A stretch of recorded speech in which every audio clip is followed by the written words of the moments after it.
The AFL game at the Showdown on the weekend is that a crowd of 2,000 people will be allowed into the general area of the Adelaide Oval, with an additional about 240 people in private rooms in the stadium complex itself. This decision was taken on the basis that the Adelaide Oval has a comprehensive plan that effectively and safely manages the movement of people throughout the stadium during the course of the event.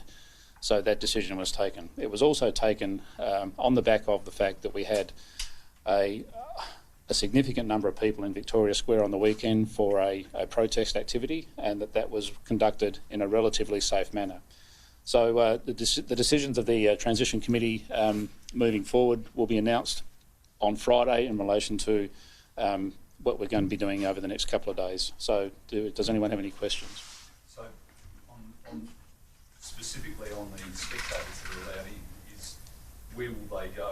Is it just in bars, not into the actual grandstand area? The Adelaide Oval has a very detailed plan as to how they are going to accommodate 2,000 people, ensuring very strong social distancing, and those people will be seated in the general admission area of the Oval complex itself, and there will be other small groups of 20 able to use some of the private rooms in the stadium area as well. Commissioner, there was, on your office's estimates, at least 6,000 people that were allowed to attend the rally on Saturday, not only in a more confined area of Victoria Square, but then up and down King William Street.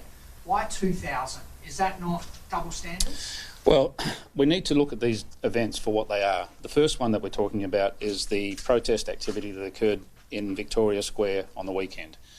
This event was going to occur regardless of whether there was an exemption in place or not, and I made the decision that an exemption was the best way to safely manage it and to engage with the organisers of that particular rally and ensure that they complied as best possible with the social distancing and hygiene requirements that we have in place for the whole community. The extraordinary nature of that event dictated that we needed to pay special attention to how we allowed it to occur, knowing that it would occur without our consent or not.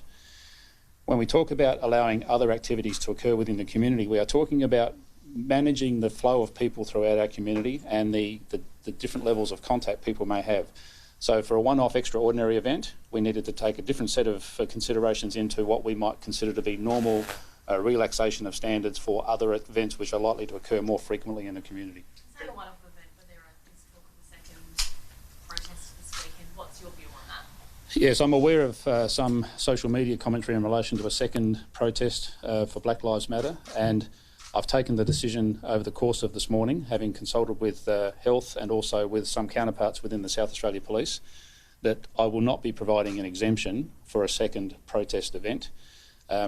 We acknowledged the unique and exceptional circumstances of the protests we saw on Saturday and the public sentiment around the horrific events we saw in the United States, and it was appropriate that we gave consideration to that, also acknowledging that we weren't able to prevent that from happening.